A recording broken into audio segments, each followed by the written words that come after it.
Hi friends, I hope you all are fine.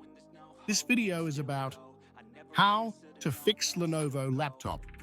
Has power, but no display or black screen issue. Let's fix this issue.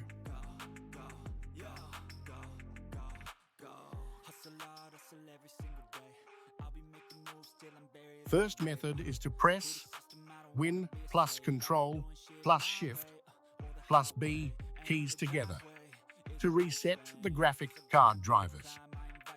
If this solution does not work, then try the second method.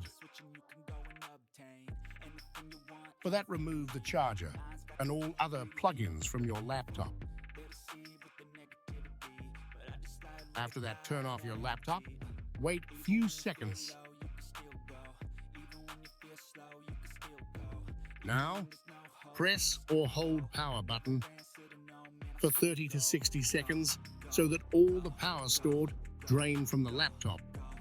Hold power button till 60 seconds.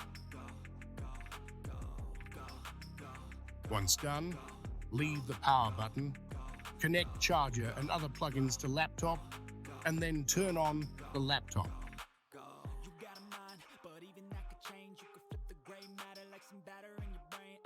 As you see this time, my Lenovo laptop start without showing me black screen.